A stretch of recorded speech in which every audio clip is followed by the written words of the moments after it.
The only difference between those who have failed and those who have succeeded lies in the difference of their habits. Good habits are the key to all success. Bad habits unlock the door to failure. Or I talk to people who are struggling in life, just like the Jocko passage. A lot of people are so paralyzed by fear or uncertainty or, well, what's going to happen if I do X, Y, or Z? What if?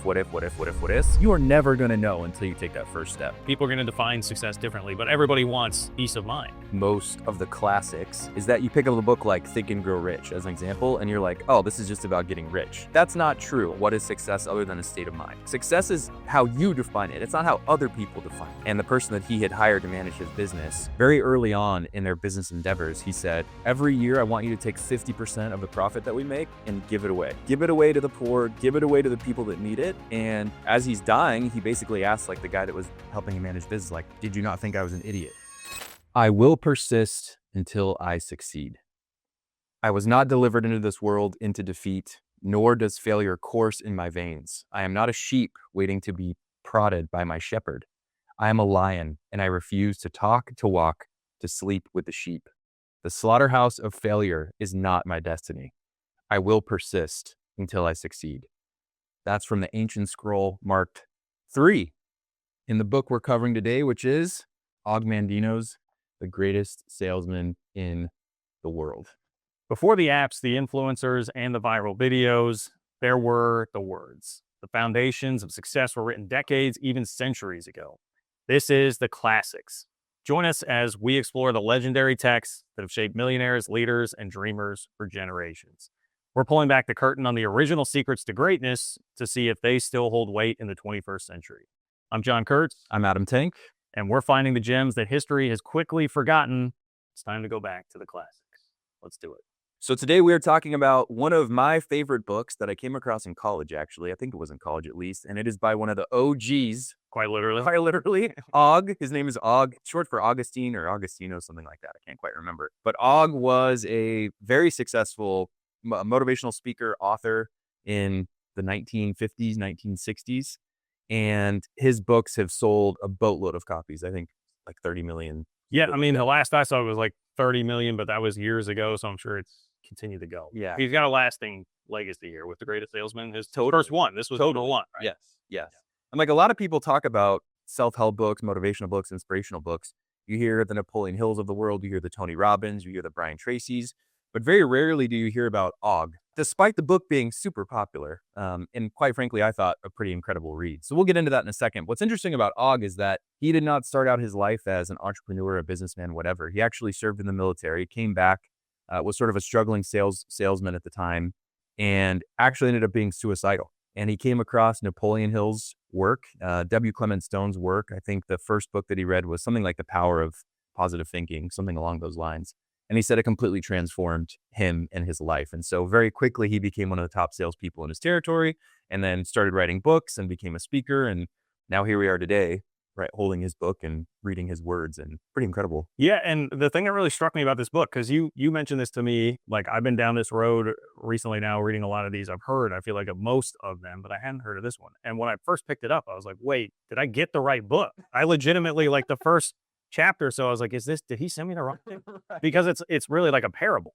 I mean, it's written in the style of like a parable, almost like a biblical parable. Yes. Yep. And so I was like, what is going on here? So, you've got maybe a third of the book before you get to like the scrolls and what is like the meat of it. That's like a story. And honestly, I mean, there's a reason that like Jesus talked in parables, right? The point is that it's supposed to allow you to remember it better. And so I do appreciate that element of it. Yeah. Storytelling. I mean, it's how humans have communicated for forever, effectively. And it's probably no surprise. Yeah, he talks in parable, and there are a lot of other self-help books, inspirational books that talk in parable too. But this one, I think, really sets itself apart because of this whole concept of the scrolls. And so what's interesting is that there are 10 scrolls in this book. And as the book says, and as it discusses, as you read the scrolls, you're supposed to consume this information in a very specific way. So it actually says you're supposed to read one scroll 3 times a day for 30 days. 30 days. So if you were to read this book the way it's meant to be read, or the scrolls are meant to be read, it's going to take you well over 10 months because there are 10 scrolls, right? And basically a month a scroll. which I did not do. And I assume I haven't done. I did. you didn't either. Literally yesterday, I read it. I got 2 of the 3 for one day. So I was trying. I was trying, Og. I was trying. Exactly. So, that said, let's go ahead and get into the scrolls. I think they're pretty interesting. Yeah. Furthermore, experience is comparable to fashion. An action that proves successful today will be unworkable and impractical tomorrow. Only principles endure, and these I now possess. For the laws that will lead me to greatness are contained in the words of these scrolls. What they will teach me is more to prevent failure than to gain success. For what is success other than a state of mind? Which two among 1,000 wise men will define success in the same words? Yet failure is always described but one way. Failure is man's inability to reach his goals in life, whatever they may be. In truth, the only difference between those who have failed and those who have succeeded lies in the difference of their habits. Good habits are the key to all success. Bad habits unlock the door to failure. Thus, the first law I will obey, which precedeth all others, is I will form good habits and become their slave. As a child, I was slave to my impulses. Now I am a slave to my habits, as are all grown men. This to me comes down to, I feel like you see so often in this genre of book, this type of book, like the idea that success is very simple, not easy, but simple. To me, this kind of falls under the same umbrella where it's like, it's about habits. Like you just do the same simple thing every day that's hard to do. Like people struggle with the consistency of that, but that is one of the main things I took from this. And it also applies to the whole concept of the book. Like you might open it thinking, oh, Greatest Salesman, I'm going to learn all these, cold calling tactics or whatever it is. Right. But that's not it. It's like life principles that will guide you as a salesman, which are pretty time honored. Totally. And I would say that that's pretty consistent across most of the classics, is that you pick up a book like Think and Grow Rich as an example, and you're like, oh, this is just about getting rich. That's not true, at least not from a financial sense. Although they talk about that and they talk about wealth and finances and what have you, it's far more about success in life overall, for whatever success means to you. So one of the things I love about this passage is that what is success other than a state of mind? Success is it's how you define it. It's not how other people define it. So however you define success, whether that's being a great husband, father, in my case, right? Husband, father, entrepreneur, great sort of lifestyle, etc. Right? It's not how much money I have in my bank account. Oh, I can't take that with me when I die. Yeah. So I love that part of it. And the other part around the habits is so true. And like you read James Clear, Atomic Habits, which just totally took off in like the last 5 roughly years. Yeah. Like that's exactly what he's talking about too. Like your success is basically 100% dependent on the habits that you build. So I think this book was ahead of its time in that sense. 100%, because this book was written in like the 50s or 60s. Yeah. I mean, so a long time before Atomic Habits. Exactly. So a couple other things here that I wanted to mention. So we talk again about that wealth part. Even the book talks about wealth, and I want to bring this part up because I think the title of the book probably turns a lot of people off, like The Greatest Salesman. Well, I'm not in sales, so I'm not going to be interested. Like, forget that. Put that out of your mind. And specifically around the wealth part, there's this quote in the book that says, "Wealth, my son, should never be your goal in life. Your words are eloquent, but they are mere words. True wealth is of the heart, not of the purse. No, my son, do not aspire for wealth and labor, not only to be rich. Strive instead for happiness, to be loved and to love.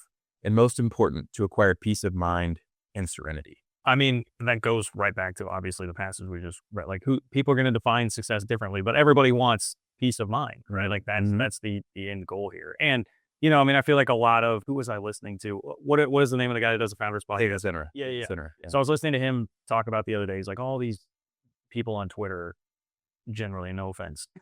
Yeah. All these guys on Twitter are talking about like, the get rich quick aspect of business more, or like creating a business for the sake of selling it and making a bunch of money. And obviously his philosophy is, no, you do the thing that you love. And because of that, you find fulfillment and all these different things in life. I feel like a lot of the attitude these days is like people think, oh, well, it's about, I just got to find the way to make the money, right? Like the end goal is the money instead of the end goal being like a peaceful life. Yeah. That is one of the things that I appreciate about this. Definitely. Yeah. It's about selflessness, about helping people. Even in the beginning, the parable starts, there's a super rich guy who's basically on his deathbed and he wants to hand these scrolls down to somebody deserving. And the person that he had hired to manage his business, very early on in their business endeavors, he said, every year, I want you to take 50% of the profit that we make and give it away. Give it away to the poor, give it away to the people that need it. And he, as he's dying, he basically asked like the guy that was helping him manage business, like, did you not think I was an idiot in those early days, giving away half of our profit? And the guy was like, yeah, I did think you were an idiot. And he's like, but look at us now, right? We're surrounded by opulence and wealth and, obviously much more than just the financial aspects of it. So go do what I tell you, which basically is like, find someone that I can give these scrolls to. And the guy's like, oh yeah, you're right. I did think you were an idiot, but not so much anymore. Yeah. I mean, there are clearly some biblical undertones like throughout the entire book. And you hear about tithing 10%, right? I mean, but that's taking it to another level, and 50%, like that's pretty crazy. But the concept, obviously, if you're thinking in a biblical sense, like you trust that whoever your God is going to provide for you if you are giving back and doing the right thing, right? And I think even if you're not religious, like I think just in that sense, the vibes that you're putting out in the world, right? The energy that you're giving out, if you're going to be helping other people, I think it does tend to come back to you. It totally does. And for what it's worth, I am not a religious person. And so that's one thing we'll talk about a little bit later on, is that some of that turned me off a little bit about the writing in the book. But overall, it's still a great message. So, yeah, like you can still read this book, even if you're not religious or not spiritual, and take a ton away from it. So yeah, don't let that turn you off to the book either. Yeah, 100%. All right, do we want to go to the next passage? Let's do it. Okay. And how will I speak? I will laud mine enemies, and they will become friends. I will encourage my friends, and they will become brothers. Always will I dig for reasons to applaud. Never will I scratch for excuses for gossip. When I am tempted to criticize, I will bite on my tongue.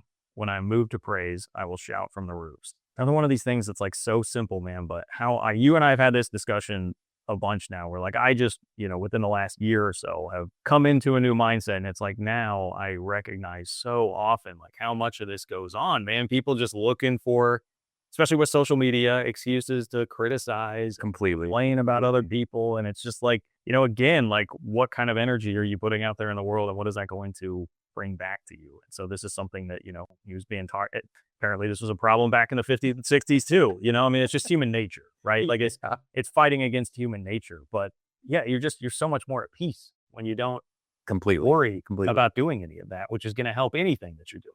Completely. It's sad that that's become the state of society in many cases, and that the platforms that we oftentimes are posting these takes reward this type of behavior. Yeah. Because that's what's getting likes, views, comments, etc., which is ultimately how these people make money. It's by securing attention, more or less. And it's really unfortunate. So there's early on in my career, I learned this principle working with people, managing people, was around like praise people in public, and if you have to admonish them, do it in private. Yeah. So like you should always be praising, and even better, praise people behind their back. So like if you think someone is doing a great job, or you think that, there's an outstanding person, whatever, outstanding colleague, whatever, go to their boss and talk about them behind their back, but have it be good stuff, have it be positive stuff, because a lot of people don't do that.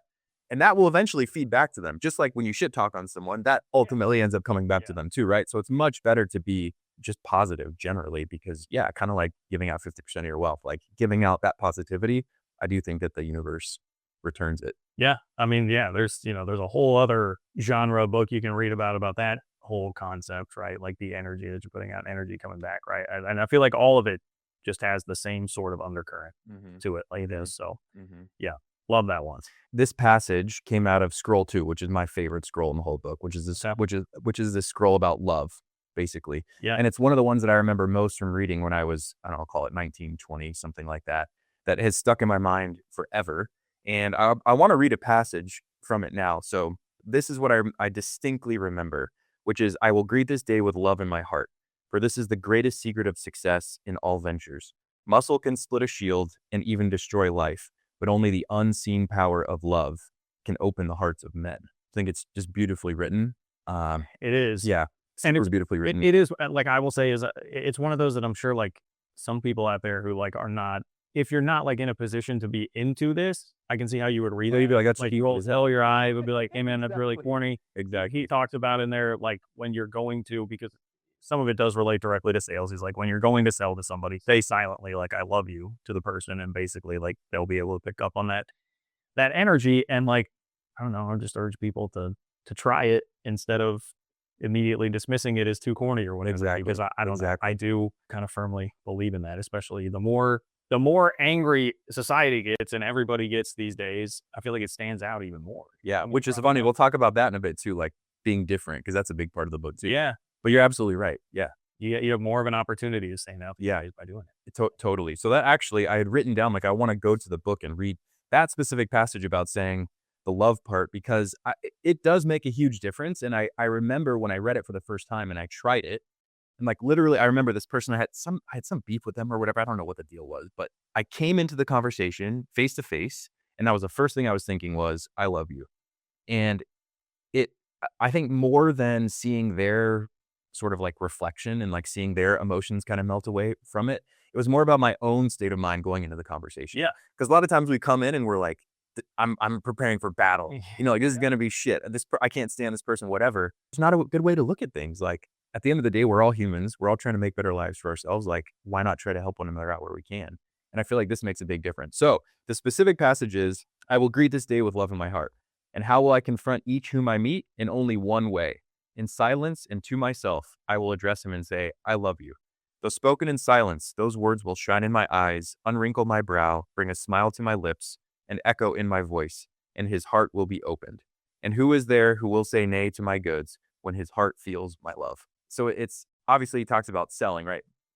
You're more inclined to buy my stuff if I tell you I love you. Yeah. But again, that's not what it's about here. It's just, it's much more about, being part, like building community, building love, building good relationships, all that type of stuff, which that's going to take you so far in life. Like that to me is success. Well, yeah, if you're building the relationships, I mean, that's what business is built on, is relationships, right? So the more that you're building productive relationships, the more that's going to help you, whether it's immediately or down the road. Right. So, maybe some of that comes down to a conversation too about instant gratification versus not, which is another thing we really struggle with here. But these are all, and that's kind of what he's saying by, hey, do this for 30 days, read each one of these for 30 days. Like, it's not going to just make tomorrow better necessarily, but over time you start implementing all this and you're going to reap rewards probably in a compounding fashion. Yes, which definitely struggle to comprehend. Definitely. Definitely. All right. Well, here's the next passage I've got. I will avoid with fury the killers of time. Procrastination I will destroy with action. Doubt I will bury under faith. Fear I will dismember with confidence. Where there are idle mouths, I will listen not. Where there are idle hands, I will linger not. Where there are idle bodies, I will visit not. Henceforth, I know that to court idleness is to steal food, clothing, and warmth from those I love. I am not a thief. I am a man of love, and today is my last chance to prove my love and my greatness. My procrastination, which has held me back, was born of fear, and now I recognize this secret-minded from the depths of all courageous hearts. Now I know that to conquer fear, I must always act without hesitation, and the flutters in my heart will vanish. Now I know that action reduces the lion of terror to an ant of equanimity. Boy, that's a bar. I will act now. So this, and I will act now is like, I mean, that is probably written like 75 times in that chapter. Mm-hmm. I don't, maybe maybe just I pay more attention to this because this really resonated with me, but he's always repeating like the main mantra. That one I felt just stuck out so much because for me, I'm just like, I have these perfectionist tendencies where I want everything to be right before I go do it. I want everything to be perfect before I go do it. And then you get nervous and anxious, and then you feel like you're putting it off, and it just starts to compound. And it's just like, just take action, man. Just do it. Like, just go. I had a Post-it note written over there that just said action for a while. That just at the beginning of this year, it was like, just stop thinking about it. Just go do something. I actually heard, Jocko. Very familiar. Yeah. Yeah. Okay. So I heard him. I don't remember who he was on with. It was a clip that I was watching from a podcast where he was describing a guy who came to him and he was like, hey, I just lost my marriage and my business because we were business partners and she got everything. And like, I don't know what to do. I had to go get a job at Home Depot just to like pay the bills. And we were doing great before this. He's like, what do I do? And Jocko was like, just get up and move. He compared it to being like, and I may screw this up a little bit, but basically like you just got dropped in the jungle. You're totally disoriented. You have no idea which way is back to where you're trying to go. Mm-hmm. So what do you do in that situation? You just start moving.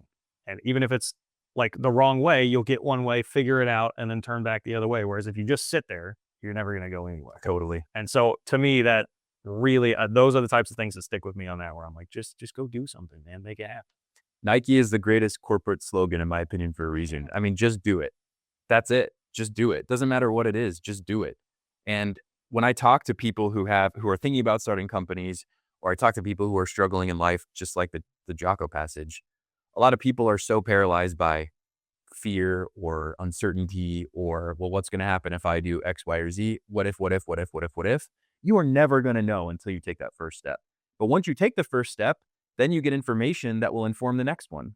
And so you can plan all day long and think about all of the scenarios that might happen, 99.9% of which won't ever occur. You just gotta, yeah, I like what Jocko said, just start walking. Yeah. And I should put the bow on this. As he related it to that guy's situation, he was like, go to Home Depot, and if your responsibility is one aisle, make it the cleanest aisle, like the best aisle, and then you'll get another aisle and you make that the best, and then maybe you're in charge of a store and you make that the best store, and then suddenly you're in charge of 50 stores or whatever, and then maybe you have the money to go do something else if you wanted to. And so he was using that as the example. Yeah, I mean, it's true though. Like you never know. Like in the Home Depot example is a really simple one, but like you're responsible for your aisle. If you're crushing it, if you're helping every customer to the best of your ability that's coming through that aisle, somebody is going to notice. Whether that's a store manager, it could be a customer. A customer might say, "This guy's got his shit together. I want to hire you to come and work for me, or do whatever, or start a company with me, or what." You just never know what's going to happen. Right. But if you're sitting at home moping, not going to happen. You know, not going to happen. Exactly. Yeah. This there's a part of this passage that wasn't mentioned in your reading, but I think it's a really important one. And he talks about how never feel shame for trying and failing, but he who has never failed is he who has never tried.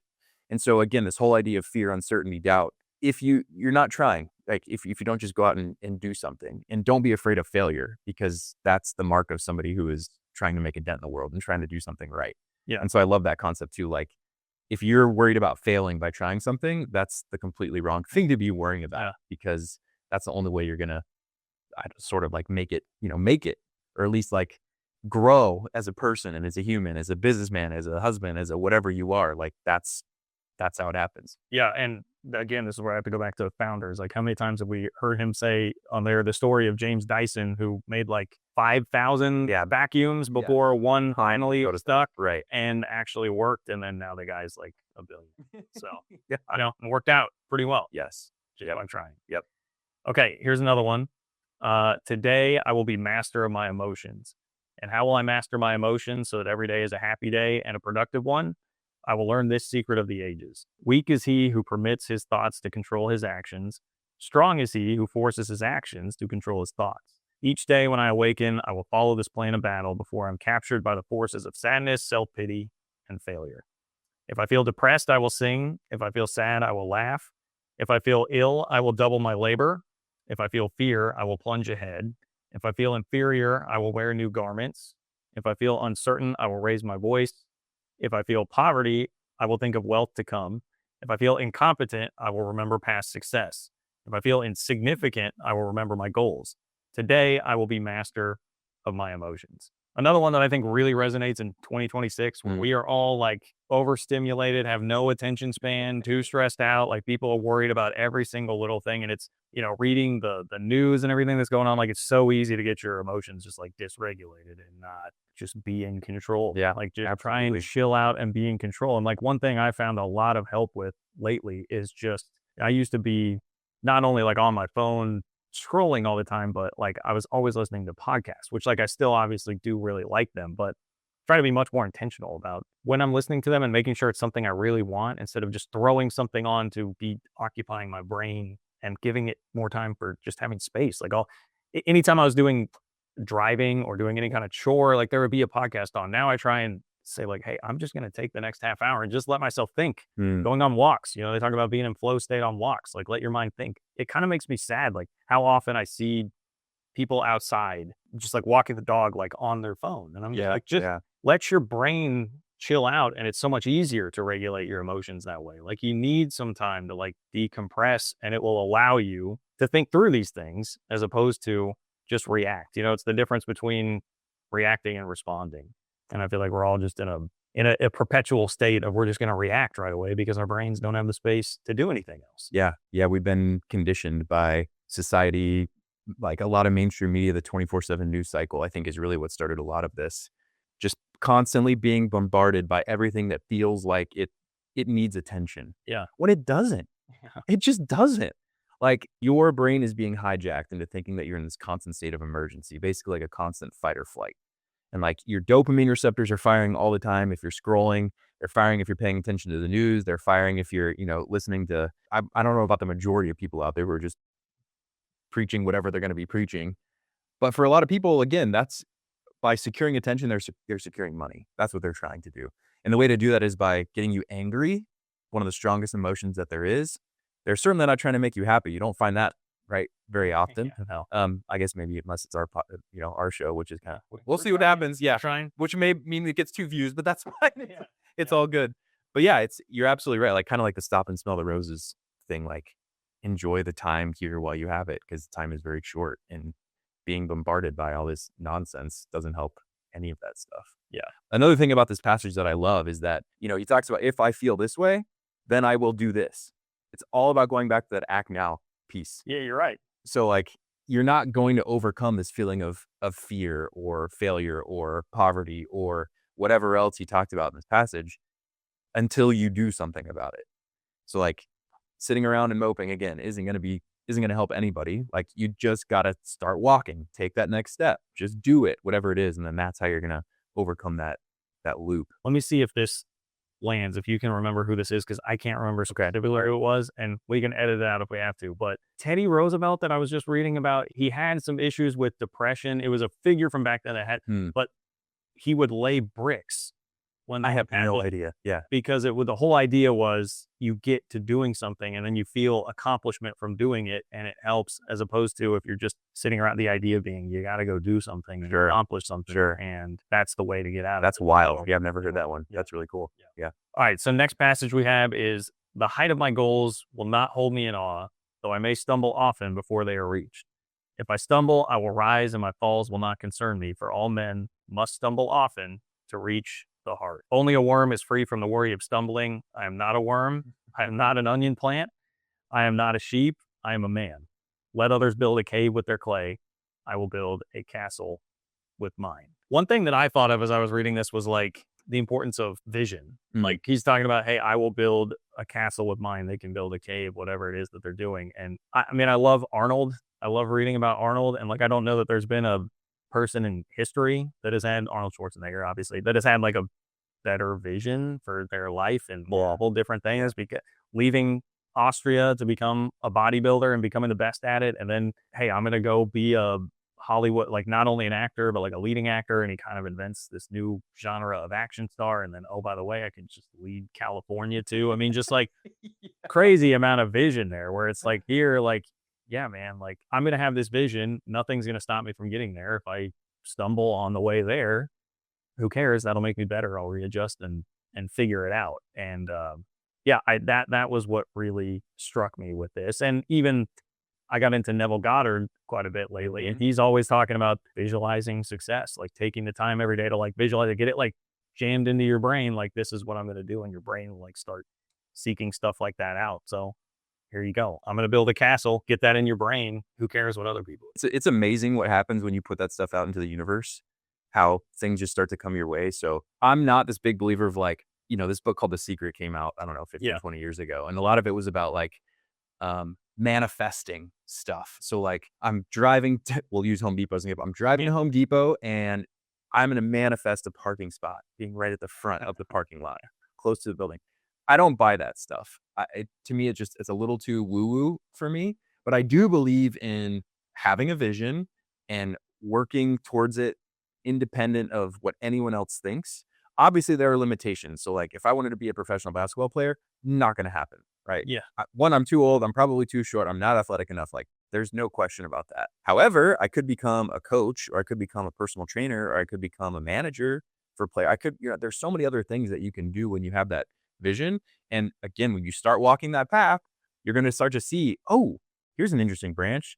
Here's an interesting way to, here's a turn I didn't anticipate, or here's someone that changed how I thought about this, that I want to go down this path. But if you never have that vision in the first place, then you're just kind of flying blind. Yeah. Yeah. I'm with you. Like The Secret can be a little, I mean, I've read The Secret and I feel like it's in the same vein, but can be a little more. I think if you follow The Secret and like you love that, that's great, because I think in general, if that's your attitude toward things, Much better than having, good things are going to happen. It just may not be as direct as like what The Secret reaches that it lies. Yes. Your route may be a little more circuitous. It's not just going to be a straight line. Exactly. to the party spot. Exactly. We get to the parking spot. Yes, exactly. Yep, exactly. All right. So, fourth scroll, and I thought this was especially relevant in the age of AI right now. As a content creator, I'm really curious to get your take on this one. So it's none can duplicate my brushstrokes. None can make my chisel marks. None can duplicate my handwriting. None can produce my child. And in truth, none has the ability to sell exactly as I. Henceforth, I will capitalize on this difference, for it is an asset to be promoted to the fullest. I am nature's greatest miracle. I want to pause for a second because the fact that we are even here right now, to me, is a miracle. The odds of us being born at the same time, in the same country, speaking the same language, being the same age, having technology like this available to us, the ability to speak to other people who are listening to this, like that in and of itself is just tremendous. Like there's no other timeline in the universe where this would have happened. And so I think it's just incredibly important to sit back and think like, how lucky are we that we get to be alive right now and we get to do something like this and have the opportunity to, craft our own reality. I think it's just tremendous. Yeah. So let me move on with this. Vain attempts to imitate others no longer will I make. I will begin now to accent my differences, hide my similarities. Right now, AI is making things so easy to copy paste, to mimic, whether that's songs, writing, like movies, all of it. And there's so much what they call AI slop right now. Yeah. It's insane.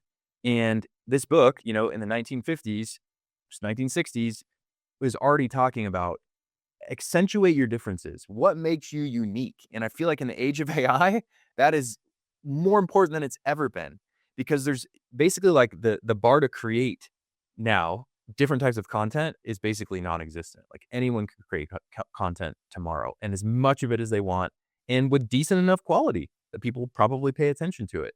But that's not what's going to set you apart. What's going to set you apart are the things that make you unique, your differences, right? Nobody can paint brushstrokes like I do. Nobody can sell like I do.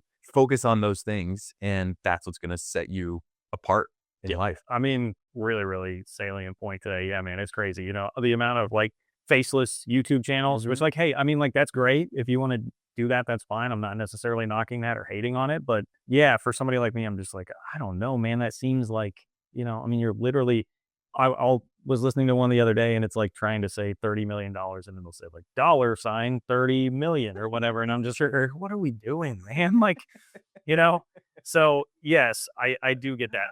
I write a newsletter and when I go to, I've had people suggest to me, like the idea is I do a YouTube stream and then I generally talk about the same thing in my newsletter.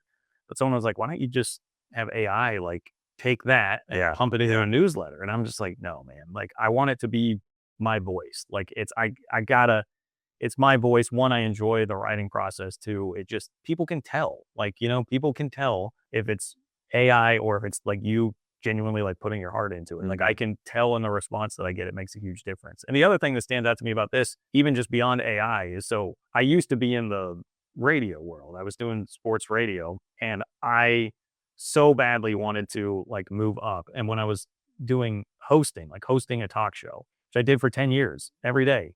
But every time I would send my stuff to bigger and better places, I was always getting like, you need to be basically more of an asshole. Like you need to drive points home more, like with more fury, bring it harder. And I'm just like, naturally, I'm just more like analytical. I'm not the hot take guy that's, I'm not Stephen A. Smith. Like I'm not going to come out just screaming about something. And that's where I feel like I tried a little bit to do that, but it never caught on. I never really got where I wanted to. But then once I started putting stuff online and just talking about purely the things I wanted to talk about, the way that I wanted to talk about them, it's turned into something.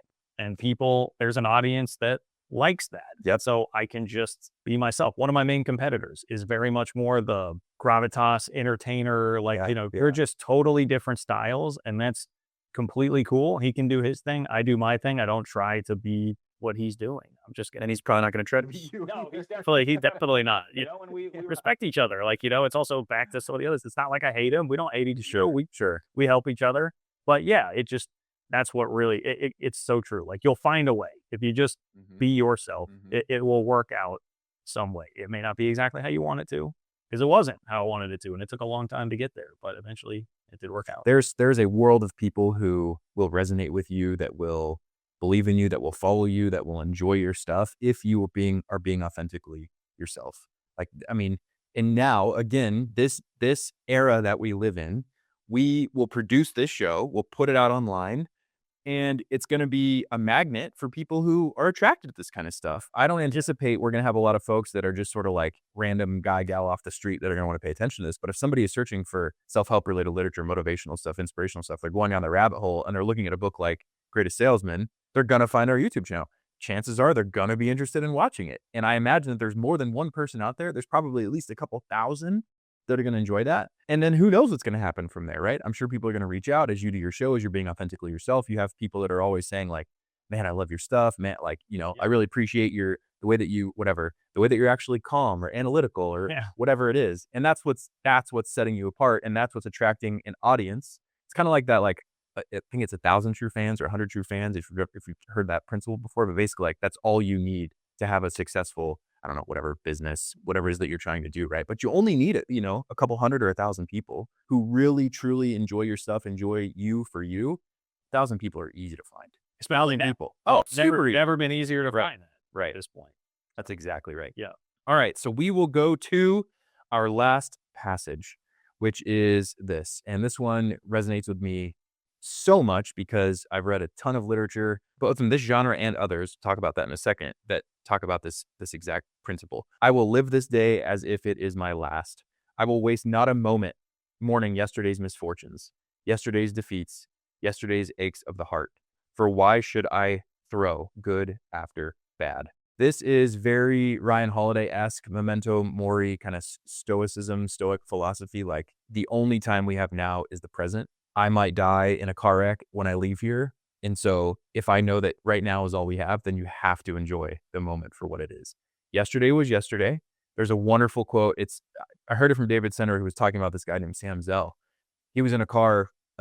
Sam Zell was driving with a colleague of his after a big business meeting that they had. They had done all this preparation. They had gone in. They're supposed to strike this big deal, and it totally flopped. And the younger guy so Sam, I don't know, he's like maybe 50, 60, whatever at the time. The younger guy comes in. He was super disappointed. They get into this taxi. They're driving. And the younger guy turns to Sam and goes, well, that didn't go great. And Sam didn't really respond. And the guy was like, hey, like, are we not going to talk about this? Whatever. And Sam was like, talk about what? And the kid was like, talk about this meeting we just had. Like, we did all this preparation and it totally flopped. It didn't go anywhere. Like, that's a massive bummer. Like, we were expecting this huge deal. And Sam was like, I don't have eyes in the back of my head. The only way is forward, right? Like what happened. I can't change that now. So I'm not thinking about it anymore. I'm thinking about the next deal. I'm thinking about the next thing. I'm thinking about whatever's next. And so this passage sat very close to my heart for a lot of those reasons. The other one is I read this book called The Power of Now by Eckhart Tolle, I think in my early 20s. And that's the whole thing, the power of now. Like what happens, it's really interesting. He talks about like what happened in the past didn't happen in the past. It happened in the present. And then it became the past, right? And what's going to happen tomorrow isn't going to happen tomorrow. It's going to happen in the present.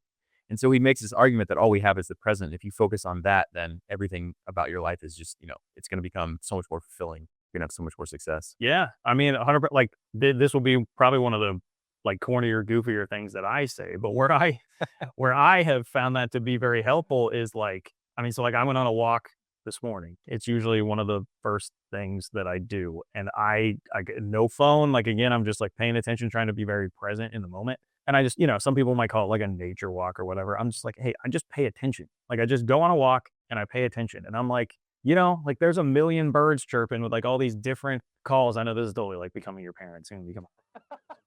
But I'm just like, no, like, yo, like that's crazy. Like what? How wild is that? That like we're at this place, there's like a million different birds here with these different calls. And then like the squirrels crack me up, man. I'm just like, look at these little MFers like running across the street, like, and just dashing up the street. It's like, I'm kind of like amazed by it. And like, I had never stopped to like think about that until I really thought about like, hey, just like be present, man. Just be present and see what's happening in front of you. And that's not even necessarily like success related, right? It's enjoy the moment. Peace of mind, certainly peace of mind. Certainly peace of mind, I think. I don't know, at least that type of stuff for me gives me a lot of peace of mind. And you just feel so much calmer after you do that type of stuff. And so as it talked about, like, what is success? Success is a state of mind. And if your state of mind is calm, feeling fulfilled, feeling loved, feeling happy, things that are happening probably on your walk, like Yeah. that's success. I mean, I feel so much more at peace than I ever did, a year or two ago before I started ever thinking about that. So yeah, for what it's worth, for what it's worth. It works. Yeah. At least for this it- guy. Yeah. yeah. Yeah. It's good. All right. So we are coming up on the end here. Time to rate this thing. Time to rate. Time to give it a rating. So, I thought it'd be kind of funny if we were basically to say like, one, should this book be left to history? Should it be left a classic and just left on the bookshelf to collect dust, or would you recommend somebody pick it up, buy it, read it? Yeah, I mean, this is a slam dunk. Like that there are parts that seem a little dated, or depending on if you're religious or not, might be a little. But absolutely, there's so much that is still. So I feel like that's what we just did there. Like, hey, this makes sense because of the age of AI. This makes sense because we're all too overstimulated, right? I think some of this stuff is arguably more important now than it even was when it was written. So 100%. Can bring this one out. Yeah, I completely agree. Of all of the books of this genre that I have read, it is one that stuck with me more than others, which I think says something, right? Because it's been almost, scary to say, but probably almost 20 years since I first read it. Yeah. The fact that I thought about the love scroll, the fact that I thought about like bringing I love you into conversations, and I've thought about it over the years. Not every day, not every month, once a quarter, maybe twice a year, whatever it is. Yeah. To me, that's meaningful. When something sticks with you like that, that makes it a classic. So 100% pick it up. Do not let this one collect dust. It's a really short read. It's like 100 pages, 100. Dude, you can rip through this in like 2 hours. Yeah, unless you do it the way that it prescribes. Well, there's that. And I was gonna say, man, imagine how many times you would have thought about it. Yeah, I did. Every head I did buried in my psyche and memorized. Yeah. Well, if we're going on like a scale of 10, I feel like the cool thing to do now with ratings is to do like a whatever point something. Yeah. You can't just give like a Very regular. That's exactly right. Yeah, I know. He was probably the one that started that. Yeah. So I went like 8.2 out of 10 for this. Like I think it's very good. There is a part of me that wishes it got into the scrolls a little quicker. And just to the meat of the story. And like I said, depending on where you're at, like from a spirituality and religion standpoint, there are parts of this that will probably turn you off. I mean, I am religious, and even I was rolling my eyes a little bit, especially at the end where it was just like, okay. So it can be a little bit corny, but generally there's just so much that's good in there, and it is quick. It is very, very quick, which I think is really important, especially in this type of genre, that you're getting down to it and you're making it palatable and it moves quickly. I think all that's really accomplished with Yes. I would give it 8.5, and for similar reasons. I do think that the religious part is going to turn people off, especially towards the end of the book. I was 100% rolling my eyes and like, okay, all right, like whatever. I'm glad this was at the end, because if it was at the beginning, I may not have finished this book. Yeah. But yeah, it's a quick read. It's a fun read. I think the writing for writing's sake, yes, some of it gets a little bit corny for sure, but overall, many of the passages are beautiful. Like just beautiful writing. Like it's very well written from a literary standpoint. So even if you're not so big on like maybe self-help or inspirational, like even just reading it, I think you're just going to say like, wow, like I'm going to take a chance to reflect on that. That was almost like reading a poem in a sense. There are poem vibes for sure. And some of the I feel like it could be polarizing. Some of it's written in kind of that like, let's say like almost old timey language. Yeah. Henceforth. Right. Like things like you heard it in the passages that we've been reading. Like, so if, that I could see how it could get old for somebody, but I almost took it more like you did, where it's like, it's kind of it fits the vibe of what the book is going for. I feel like it makes sense in the context of this. Yeah. For sure. And the last thing I will say is that it is a piece that was written in its time and for its time, just like Think and Grow Rich was written for its time. And so you hear a lot of references to man, right? Greatest salesman, like I am man, I am a lion, I am all these things that feel very masculine. Yeah. Don't let that turn you off either. Like this can be read just as well by a woman and applied just as well. And you could be younger, older, whatever, it doesn't matter. Like don't let that turn you off, and certainly don't let the title turn you off. Don't think it's all about wealth and making money and all that kind of stuff, because that's not the case at all. Yeah. That was another one, going back to when you first suggested that I read it. I was kind of like, okay, like I'm trying to do a little bit of sales. I guess we're all selling each other. But then I got into it. I was like, okay, no, this isn't really sales. Yep, this is a life book. So, all right. Well, we read it, so you don't have to. If you enjoyed this episode, do us a favor, leave us a review. Okay. Tell us which old school book is currently gathering dust on your nightstand. What do you want us to read next? Definitely let us know in the comments. So for Adam, I'm John. This has been The Classics.